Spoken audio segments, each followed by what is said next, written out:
قلب الحدث تقدم لكم حوارا مع الفائز بشخصية المثالي. أعزائي موظفي فندق شرطة القاهرة المحترمون، أسعد الله أوقاتكم بكل الخير. اليوم السبت الموافق 26/3/2016 نجري حوارا لمجلة قلب الحدث الإعلامية مع موظف سابق بفندق شرطة القاهرة، وهو السيد الأستاذ الموقر مصطفى محمد الشربيني، وكان يعمل مديرا بإدارة التجهيز والتحضير بفندق شرطة القاهرة، وقد تبوأ سيادته وفاز بالمركز الأول على مستوى المسابقة الشخصية المثالية لسنة 2008. بداية دعني أرحب بحضرتك وهنئك بثقة زملائك ولجنة التحكيم الموقرة بك ومنحك هذا الشرف.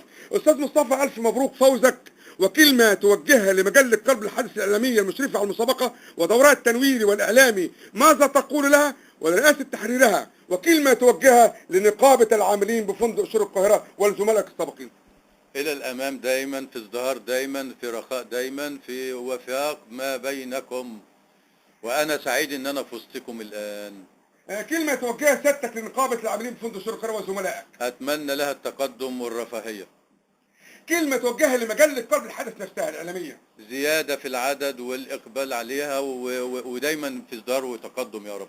أستاذ مصطفى، كلمة توجهها لجنة التحكيم الموقرة والتي أنجزت مهمتها بكل حيادية وشفافية ونزاهة، والتي كانت مكونة من وسنختصر عدد المحكمين من 160 محكم ل 30 محكم: السيد الأستاذ أحمد محمد ندى قسم الإعادة الطبية، السيد الأستاذة إلهام عبد العزيز قسم الإعادة الطبية، السيد الأستاذة هويدا منير قسم روم سيرفيس، السيد الأستاذ محمد عبد المعطي قسم الحسابات، السيد الأستاذ علي نصر قسم الأبراج، السيد الأستاذ محمد عبد المنعم قسم الحسابات، السيد الأستاذة جيهان ربيع قسم المغسلة، السيد الأستاذ حسن هاشم قسم الاستعلامات، السيد الأستاذ منصور محمد قسم كافتيريا العاملين، السيد الاستاذ اشرف نعيم الفنان الاشهر، السيد الاستاذ محمود عبد الله قسم الاشراف الداخلي، السيد الاستاذ ايمن محمد قسم الابراج، السيد الاستاذ محمود مختار قسم روم سيرفيس، السيد الاستاذ مجدي محمد امبابي قسم استعلامات بلمن، السيد الاستاذ خالد محمد اداره تغذيه والمشروبات، السيد الاستاذ عادل امين قسم مطبخ، السيد الاستاذ بلال شعبان قسم الهندسه، السيد الاستاذ حسن عبد الهادي قسم الكوفي شوب، السيد الاستاذ سيد حمدي قسم الامن الصناعي، السيد الاستاذ صباح احمد علي قسم الكازينو، السيد الاستاذ محمد بشير قسم البلمن، السيد الاستاذ ماهر بكير قسم الكازينو، السيد الاستاذ خالد زكير قسم المطبخ،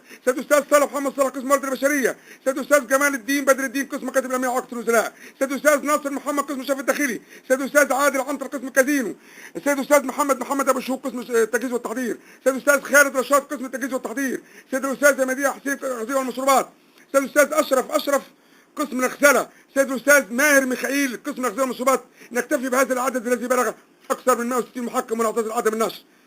كلمه توجهها حضرتك لجنه التحكيم اللي شرفت باختيار سيادتك. أنا شرفت بثقتهم بيا وأتمنى لهم التوفيق في عملهم وفي أسرهم في بيوتهم. مصطفى لمن تهدي الجائزه وماذا تمثل وتعني لك رغم بساطتها؟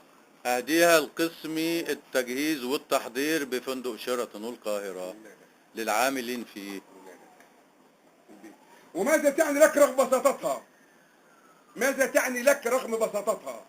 لا، ده هي عندي كبيرة جدا ومعنويا كبيرة جدا وجايزة كبيرة جدا، ويعني كرم من النقابة واللجنة النقابية.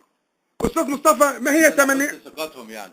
أستاذ مصطفى، ما هي تمنياتك للعام الحالي؟ وكلمنا عن أسرتك وأولادك ودراستهم وعملهم إن كانوا يعملون لنعرف مجتمع الفندق بهم. بداية، ما هي تمنياتك للعام الحالي؟ تمنياتي للعام الحالي أنه ينصرم بخير على مصر جمعاء وعلى شعبها. كلمنا عن أسرتك وأولادك. عندك إيه؟ عندي دكتورة أطفال وحيدة ما عنديش غيرها.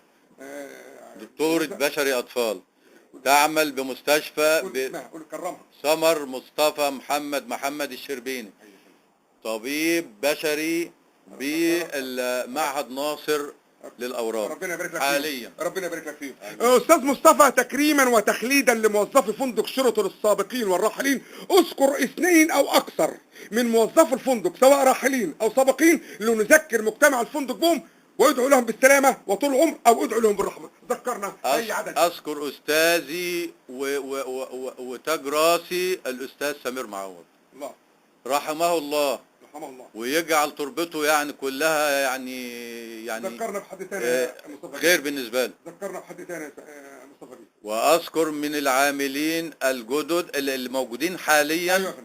من القسم ولا أيوة اللي يعجبك. أي حد يعني أي أقسام سواء هنا أو بره موجودين أو ما زالوا عاملين. تذكروا بالخير. دايما اذكرهم جميعا، انا مش عايز اخص بصراحه. لا يعني قانون المجله بيقول لك اذكر فاروق. انت بتذكره كمان. اذكر مدام سناء فرج.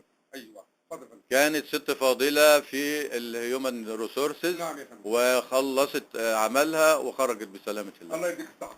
استاذ مصطفى، علق بالصواب او بالخطا على الحكم والاقوال المأثوره الاتيه: بين كل فعل وردة فعل توجد مساحة، في تلك المساحة تتحدق شخصيتك. نعم. نعم. أستاذ مصطفى، من أشد عيوب الإنسان خفاء عيوبه عليه، فإن من خفى عليه عيبه خفيت عليه محاسن غيره، ومن خفى عليه عيب نفسه ومحاسن غيره فلن يقلع عن عيبه الذي لا يعرفه، ولن ينال محاسن غيره التي لا يبصرها أبدا. نعم. صحيح. نعم. مصطفى بيه، على شأن الأمم واجتمعت يوم أن كان إيمانها قولا وعملا، فلما تحول إيمانها إلى قول وجدل سقطت وتفرقت. نعم.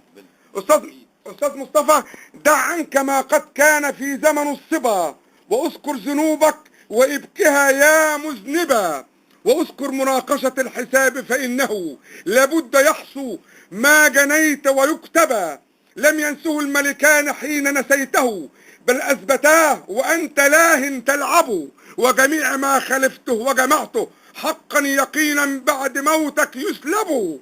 تبا لدار لا يدوم نعيمها ومشيدها عما قليل يخرب. نعم. نعم بالتأكيد. نعم. الله ينور عليك يا أبو يوسف. وفي نهاية الحوار نتوجه لحضراتكم بخالص التهنئة والتبريكات، ونتمنى كل الخير والتقدم لفندق شرطة القاهرة العظيم إدارة ونقابة موظفين، وأتمنى الفوز لكل موظف الفندق في الشهور القادمة، وكل التحية لموظف الفندق الشرفاء الحاليين والسابقين، ورحمة الله على الراحلين.